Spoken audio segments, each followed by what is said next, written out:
I thought we were just having a nice Sunday dinner with Jason's family, the kind with slow-cooked broth, warm bread rolls, and the familiar sound of my mother-in-law's slippers shuffling across the kitchen tiles. I had no idea that Brenda had spent the past 14 months carefully, methodically keeping a written record of every meal she had cooked in our home, every hour she had logged in our kitchen, every single dumpling she had folded at our table. And I had absolutely no idea, not the faintest shadow of a suspicion, that $20,000 had already quietly vanished from our joint savings account to begin settling a debt I had never agreed to owe. The moment I found out, we were all seated at that same table, Jason's sister, his aunt, his cousin with the booming laugh, Brenda herself at the head of the table like a queen surveying familiar territory. I looked at my husband, the man who had kissed me goodbye that morning and told me he loved me, the man I had trusted with every important thing. And I said in a voice so calm it surprised even me, "That $20,000 doesn't even cover your dumplings, does it, Brenda?" The table went silent. Jason went the color of old plaster, and everything I had believed about my marriage began, quietly and irrevocably, to collapse. Before all of that, we had a genuinely good life. Jason and I had been married for 4 years, living in the house I'd bought 3 years before our wedding, a narrow Victorian on Elmwood Street with creaking floors and south-facing windows that filled the kitchen with buttery afternoon light. I had bought it on my own, with a small inheritance from my grandmother and 5 years of careful saving while working my way up from junior copywriter to senior brand strategist at a mid-size marketing agency. The house was mine in a way that felt almost sacred, not because I was possessive, but because every scuffed baseboard and badly tiled bathroom represented something I had genuinely earned, inch by inch, decision by decision.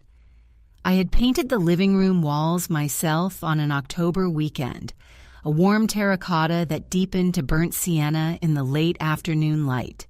I had planted lavender along the front path because I liked how it brushed my ankles when I came home. I knew which floorboard creaked outside the bedroom and which drawer stuck in humid weather, the way you know a person's breathing in a dark room, because it was mine and I had been paying attention for years. Jason had moved in when we got engaged, bringing his easy warmth with him. His terrible taste in action films, his habit of leaving coffee mugs on the bathroom counter, his way of reaching for my hand in the car without looking away from the road. We were not a perfect couple, but we were a real one. We argued about small domestic things and laughed at the same obscure things, and had built something between us that felt solid and honest and worth protecting. There was a particular quality to our Sunday mornings. Dark coffee and the low radio, his bare feet on the cold kitchen tile, the light moving slowly across the countertop while neither of us felt the need to speak, that I had carried in my chest like something precious. I hadn't known yet that it was already being quietly dismantled from the inside. Brenda had always been a complication. Jason was her youngest, and around her he had a way of going soft, not weak exactly, but pliable, like clay that had never quite finished drying. She was a small woman with large opinions, silver hair cut close to her head, and a permanent air of patient martyrdom she wore as naturally as most people wear their own skin. She called every Sunday at 10 in the morning and spoke for 45 minutes without taking meaningful pauses. She referred to the house as where the kids are, as though we were university students temporarily borrowing her furniture. In the early years of our marriage, I had found her mildly irritating, but ultimately harmless. The way a draft from a poorly sealed window is irritating, but doesn't seem worth the trouble of fixing, until you've been cold for long enough. She had started coming over more frequently about 18 months ago, following her hip surgery. Jason suggested she visit on weekdays while he was at the office so she wouldn't be alone during the long recovery. I agreed because it seemed kind, and at the time, it genuinely was. She would sit at the kitchen table and drink chamomile tea and occasionally make soup from whatever was in the refrigerator. She made pork dumplings on Thursdays, sometimes 100 at a time, lined up on floured trays like folded soldiers marching across the counter. The house smelled of fresh ginger and sesame oil for hours afterward, a smell I had come to associate with warmth and generosity, with being fed by someone who wanted nothing in return. I remember standing in the doorway one Thursday evening, watching the last of the November light drain from the sky, smelling those dumplings and thinking, this is fine. This is actually fine. I had no way of knowing that every single one of those dumplings was being carefully logged in a spreadsheet column somewhere on Brenda's laptop. The first warning came in January. We were in the kitchen. I was making coffee before work. Brenda was at the table with her chamomile, hands wrapped around the mug, and she said in her soft, unhurried voice, "Clara, do you know what home cooks charge per hour these days?"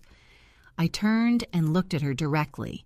She was gazing at the tabletop, tracing a slow circle on the grain of the wood with one fingertip, as if the question had just occurred to her, as if she were simply making pleasant conversation. "I was just reading about it," she said, glancing up with a small, precise smile. "Some people charge $40 an hour, 60 even if they have a specialty." I told her I didn't know much about it. She nodded and changed the subject to her physiotherapy appointments. I replayed the exchange in the car on the way to work and told myself I was being uncharitable. She was an older woman making conversation. It meant nothing. 2 weeks later, she brought it up again, this time mentioning, without turning from the kitchen sink, that Jason had told her we were thinking about hiring someone to help around the house. We had never discussed anything of the sort.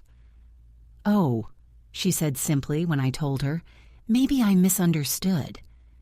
She dried her hands, folded the dish towel precisely in thirds, and left the room, and I stood alone in the kitchen with the distinct and disorienting feeling of having been wrong-footed without understanding the mechanism of it. Things kept accumulating after that. She began staying later, past 4, sometimes past 6. She began reorganizing the kitchen in small, persistent ways. Spatulas in different drawers, spice jars rearranged on the shelves, so that I kept reaching for things that weren't where I'd left them. A small daily disorientation that wore at me in ways I struggled to articulate. She began making references to all the time I invest here, and once referred to herself, with a bright little laugh, as basically running this household, as though it were simultaneously a joke and a fact she was quietly waiting for me to confirm. Jason, each time I raised my concerns at night, was gentle and insufficient. "She doesn't mean it the way it sounds," he would say, or, "She just wants to feel valued, Clara. Is that really so wrong?" He said this last one quietly, looking at his hands rather than at me, and there was something in his posture, a slight tension in the shoulders, a quality of being carefully prepared, that I filed away without fully understanding why. In March, I found the first banking discrepancy. Reconciling our joint account on a Tuesday evening, I noticed a transfer I didn't recognize, $800 to an unknown account on a Thursday afternoon. Jason explained it over dinner without hesitation. He'd lent his mother money for physiotherapy. He was sure she'd pay it back. 2 weeks later, $1,200 more disappeared. Again, he explained before I could ask casually over Saturday breakfast. an unexpected utility bill. I wrote both amounts in a small notebook I kept in the kitchen drawer and said nothing more. But I kept the notebook, and every few days I returned to it and stared at those two numbers, and something in me refused to let them go. The discovery itself happened on a Saturday in April. Jason had gone to play golf with his brother. Brenda had visited that morning and left by 11, and I had the afternoon to myself, something I had been quietly looking forward to all week. I made a full pot of good coffee, opened the south-facing windows to let in the cool spring air, and settled at the kitchen table with my laptop and the particular piece of a house that belongs only to you.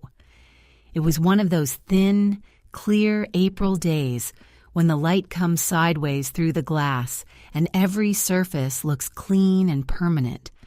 I was searching for a receipt I'd forwarded to Jason's email. We shared login credentials for household accounts. I found it easily enough, but as I scrolled past it, a subject line in a nearby thread stopped me. It was in Jason's sent folder addressed to his mother's email, and it read, "Full calculation. Updated April." I hovered over it. I told myself it was renovation estimates. My hand did not believe me, and I clicked. The email was from Brenda. Below a spreadsheet attachment, she had written in her neat, slightly formal typing, "I've updated the totals through March. We're at $23,480 now. I think it's time we had a proper conversation with Clara." My hands went completely still on the keyboard. The coffee was warm in the mug, and I gripped it harder because it was the only thing in the room that felt real. Outside, a car passed slowly on the street. The refrigerator hummed. I opened the attachment. The first tab, services rendered, fully itemized, every Thursday dumpling session, $35 per visit. Every pot of soup, $22.50. Every time she had tidied the kitchen, $18. Every dry cleaning pickup, $15. Every Sunday lunch contribution, $40 per occasion. 14 months of dates, subtotals accumulating in a right-hand column, and at the bottom, in bold, $11,240. The second tab, loans extended, 12 transfers. Not two, not the two Jason had mentioned so casually. 12 ranging from $400 to $2,000, everyone from our joint account, everyone annotated in neat brackets. Medical, emergency, utility, dental. Total at the bottom, $14,800. The third tab, balance owed, final, 3 lines. The services total, the loans total, and at the very bottom, in red bold, total outstanding, $26,040. The earth did not move beneath me in that moment. It simply ceased to exist. I sat in the buttery April light of my own kitchen, in the house I had built from nothing, and felt the entire architecture of the past 4 years reconstruct itself around me into something I did not recognize, something with a different shape, a different intention, a different truth at its core. He knew. The thought arrived fully formed, cold and clean as water from deep underground. He has known for months. He has been moving our money and smiling at me over dinner and telling me she just wants to feel valued, Clara, as though my instincts were a character flaw to be gently managed rather than a warning he was working very hard to suppress. I did not call him. I sat still for a long time, breathing slowly, listening to the refrigerator hum and the distant sound of a lawnmower 3 streets away. Then I photographed every tab of the spreadsheet with steady hands, forwarded the email to my personal address, and closed his laptop. I placed it back precisely where it had been. Same angle, same position on the counter. I returned to my chair. I refilled my coffee. I opened a fresh document on my own laptop.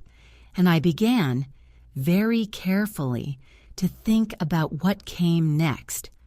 Not with grief, not yet, but with the cold, focused clarity of someone who has just understood the full shape of the trap and is already measuring the distance to the exit. I spent the rest of that Saturday afternoon in a state of precise, deliberate calm that surprised me. I had expected panic, the kind that arrives with shaking hands and an inability to sit still. But what came instead was something quieter and more purposeful, like a lens finally clicking into focus after a long blur. I made notes. I created a separate folder on my personal email and filed every screenshot. I printed the full joint account transaction history going back 16 months and folded the pages into the inner pocket of my work bag. Then I called my friend Diane, a paralegal, and read her the contents of the spreadsheet over the phone in a flat, even voice. And when I finished, she was quiet for several seconds before she said, "Clara, do not confront anyone tonight. Call Marcus first thing Monday." Marcus was the property and family law solicitor she worked with. I wrote his name and number in my notebook, directly below the 2 transfer amounts I had recorded in March. Then Jason came home. He smelled of fresh air and light exertion, and he kissed me on the cheek and asked how the afternoon had been. I told him quiet, which was true. I watched his face for any trace of guilt or calculation and found nothing. Or rather, I found the same warm, easy face I had always found, and understood for the first time that this was perhaps the most frightening thing about him. He had been carrying this secret for months, moving money across accounts, replying to his mother's spreadsheet updates, and he had come home every evening and reached for my hand and said nothing. The performance was seamless. I wondered how long it had been a performance. The Sunday dinner was at our house, Brenda's suggestion 3 weeks prior, which she had offered warmly, enthusiastically, volunteering to help cook. I had agreed then, before I knew anything. Now, standing at the kitchen counter watching Jason set the table, I let her suggestion replay itself with new clarity. She had wanted to be in our house. She had wanted the whole family gathered. She had been planning this particular Sunday for some time. They arrived at 1:30. Brenda came in first, wearing a pale blue cardigan and carrying a covered dish, her face arranged in its habitual expression of warm, suffering generosity. Behind her came Jason's sister Yvonne, his Aunt Patricia, and his cousin Derek with his wife. They filled the hallway with coats and cheerful noise, and I smiled and took coats and poured wine and watched Brenda move through my kitchen as if she owned the architecture of it, opening the oven without asking, rearranging the serving dishes in her preferred configuration. I let her. I was waiting. We sat down to eat. The food was good, the conversation easy for 20 minutes. Yvonne's new job, Derek's children, the spring weather. I ate steadily and watched Brenda at the head of the table, holding court with practiced ease, one hand on her wine glass, the silver of her hair catching the overhead light. She was performing too. The difference between us was that I knew we were both performing, and she did not yet know that I knew. Then she set her fork down. A deliberate gesture, precise, the tines placed parallel to the knife with a small final click, and folded her hands on the table and smiled at me with the patient warmth of someone about to do something they find deeply regrettable but absolutely necessary. "Clara," she said, "I wonder if we might take a moment while we're all together to have a conversation I've been meaning to have for some time." A gradual rolling silence settled over the group until everyone was looking at her, then at me. I think we all know, Brenda continued, that I've invested a great deal of myself in this home, in this family. Her eyes moved to Jason. A quick, practiced look. Jason stared at the tablecloth. I've kept this house running for over a year, the cooking, the cleaning, the errands, and I've helped out financially on numerous occasions. I don't say this to cause trouble. I say it because a family should be honest with each other. She reached into the pocket of her pale blue cardigan and placed a folded document on the table in front of me, smoothing it flat with one deliberate hand. I looked at the document. Then I looked at Jason. He was still looking at the tablecloth. His jaw was set in a way I recognized with sudden, perfect clarity. Not surprise, not discomfort.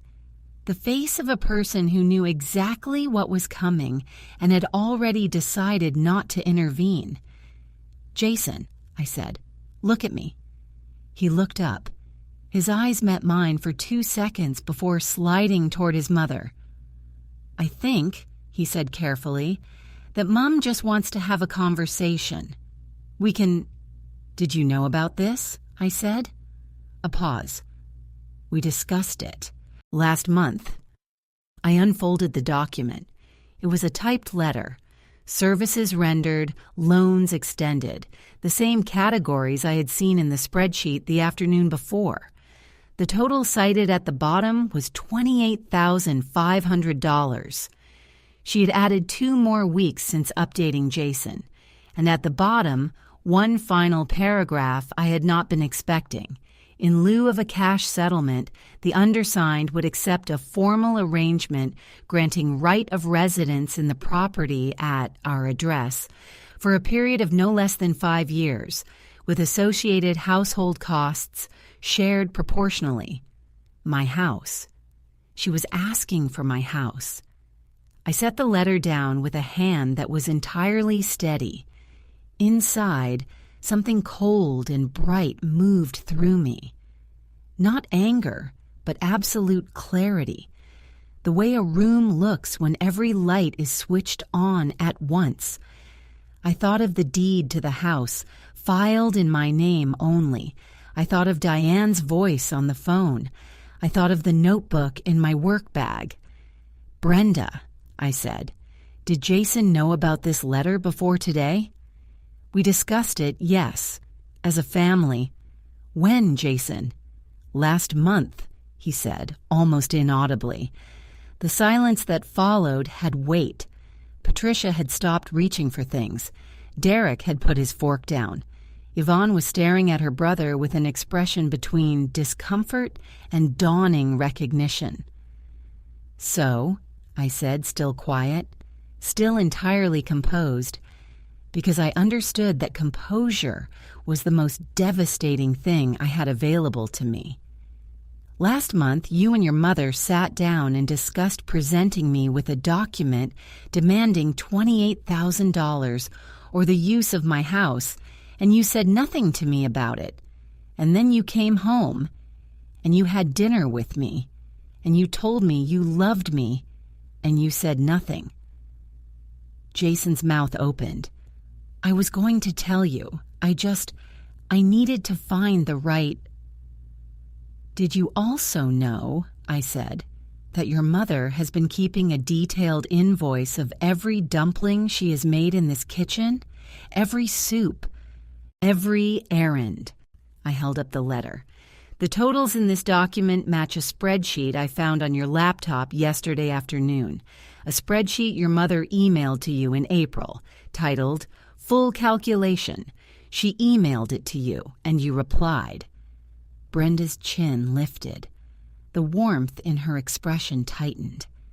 "Everything I've done for this family has value, Clara. That's simply a fact. That $20,000, I said, doesn't even cover your dumplings, does it, Brenda?" I delivered it without heat, without triumph, in the same even, quiet tone I had used throughout. It landed exactly as I intended. Not like an explosion, but like a door closing. Final. Impossible to reopen. The silence at the table was absolute. Brenda recovered quickly, reassembling the warmth with impressive speed, spreading her hands in patient explanation. "I understand you're upset, Clara. That's completely natural. But perhaps if we could set aside the emotion—" "I'm not upset," I said. "I'm informed." I opened my work bag, which I had positioned beside my chair with particular care before the guests arrived, and removed the folded bank statements and placed them on the table beside the letter. 12 transfers, not 2. 12 totaling $14,800. I have the full history here. I placed my notebook beside the statements, open to the page with Marcus's name and number. "And I have a meeting Monday morning with a property and family law solicitor." Brenda's hands, still on the table, did not move. "I also want to be clear," I continued, addressing the whole table now because they deserved to understand what they had been gathered to witness. "The house is in my name only. It was purchased before our marriage with money I saved and money my grandmother left me. Any claim on it is legally without foundation." I looked at Jason one final time. He had not looked up. His shoulders had collapsed slightly inward, and in that posture I saw everything I needed to see. Not a man who had been bullied into this. A man who had calculated that his silence served him better than honesty, and had maintained it at my expense, across 12 transfers, across every evening he had come home and said nothing. "I'll need you to stay somewhere else this week, Jason," I said quietly. His mouth moved. "Clara—" "I'm not asking," I said. "I'm telling you."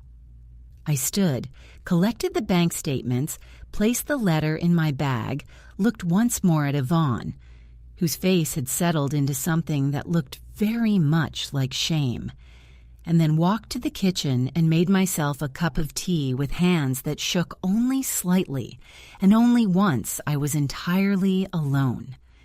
The meeting with Marcus lasted 2 hours.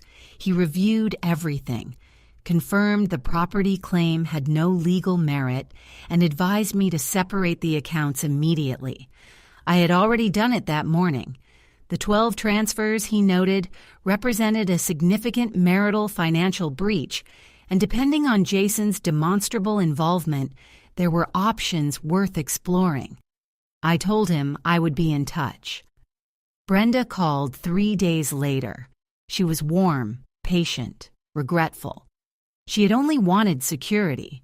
She had not meant to cause distress. She hoped we could put this behind us as a family.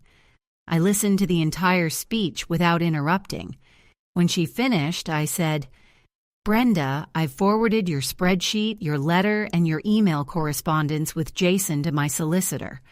Any further communication should go through him." Then I ended the call. Jason came back eventually with apologies that were genuine and insufficient in roughly equal measure. He wept. He said he had told himself it would never really go anywhere, that his mother wouldn't push it through, that he had kept meaning to tell me and losing his nerve. I sat across from him at the kitchen table and listened to all of it.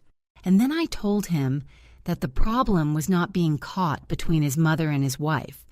The problem was that he had looked at that position and chosen, deliberately and repeatedly, the option that protected him, not me. This was not weakness. It was a choice, made over and over, across months, with full knowledge of what it was costing. We went to counseling. I do not know yet where we will end up, but I stopped needing to know in order to move forward, which was its own kind of hard-won progress. Months passed. The lavender on the front path came back thicker than the year before, long purple spires of it brushing against the gate in the late summer wind. The house still smelled like terracotta and old wood and my own coffee. The spice jars were back in the places I had chosen for them, arranged in an order that made sense only to me. I sat on the front step one evening in September, a cup of tea cooling in my hands, watching the last of the daylight leave the sky beyond the lavender, and I thought about what it costs to learn, at 40, that the people you trust most are capable of building elaborate structures designed to quietly extract things from you, and that the most dangerous element of the whole architecture is not the greed, which is at least legible, but the silence of the person lying beside you, who watched it being built and said nothing. I think about the dumplings sometimes, 100 of them, folded with patience and care every Thursday, the house filling with ginger and sesame oil for hours after.